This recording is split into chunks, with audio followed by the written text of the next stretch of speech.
Hello అండి, welcome back to my channel. It's amazing. ఈరోజు కంటి చూపుకు ఎంతో మంచిదైన పునగంటి ఆకుకూర ఫ్రై చేశాను. ఇది ఆరోగ్యానికి కూడా చాలా మంచిది. 3 కట్టల పునగాకును తీసుకొని దాన్ని తుంచుకొని మంచిగా కడిగి సన్నగా కట్ చేసుకొని పక్కన పెట్టుకున్నాను. తర్వాత ఒక కడాయి పెట్టుకొని అందులో ఆయిల్ వేసుకొని 1 స్పూన్ శనగపప్పు, 1 స్పూన్ మినప్పప్పు, ఎండుమిర్చి, ఎల్లిపాయలు, జీలకర్ర ఆవాలు వేసి ఫ్రై చేశాను. అవి ఫ్రై అయిన తర్వాత ఒక ఆనియన్ని సన్నగా కట్ చేసి వేసుకున్నాను. ఇలా ఫ్రై అయిన తర్వాత ఒక రెమ్మ కరివేపాకు కూడా వేసి ఫ్రై చేసుకున్నాను. తర్వాత 1/2 టేబుల్ స్పూన్ అల్లం వెల్లుల్లి పేస్ట్ వేసి అది పచ్చివాసన పోయేంత వరకు ఫ్రై చేసుకున్నాను. ఇది ఇలా ఫ్రై అయిన తర్వాత మనం కట్ చేసి పెట్టుకున్న పునగంటి ఆకును వేసి స్టవ్ మొత్తం సిమ్లో పెట్టుకొని కలుపుతూ ఫ్రై చేసుకోవాలి. ఇలా ఫ్రై చేసుకుంటే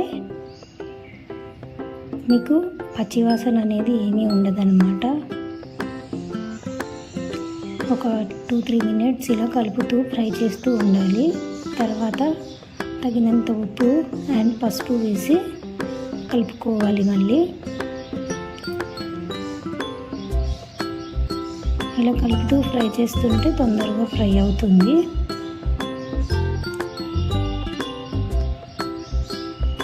ఇలా కలిపి ఒక 2-3 మినిట్స్ మూత పెట్టుకొని ఫ్రై చేసుకోవాలి.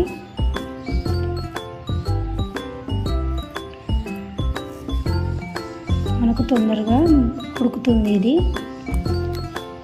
తర్వాత మూత తీసి మళ్ళీ ఒకసారి కలుపుకొని ఇందులోకి 1 టేబుల్ స్పూన్ ధనియాల పొడి వేసుకోవాలి. ఇందులోకి నేను కొబ్బరి, ఎల్లిపాయలు, ఎండుమిర్చి, పల్లీలు, జీలకర్ర, కారం వేసి గ్రైండ్ చేసుకున్న పొడిని ఇందులో వేసాను. ఆ క్లిప్ అనేది మిస్ అయ్యింది. అవన్నీ గ్రైండ్ చేసుకొని పొడి వేసుకొని ఇలా చేసుకోవాలి. ఇది వేసుకొని బాగా కలుపుకోవాలి. టేస్ట్ బాగుంటుంది. ఆ పొడితోటి ఇంకా టేస్ట్ అనేది చాలా బాగుంటుంది. మీరు కూడా ఒకసారి ట్రై చేయండి. టేస్ట్ అయితే చాలా బాగుంటుంది.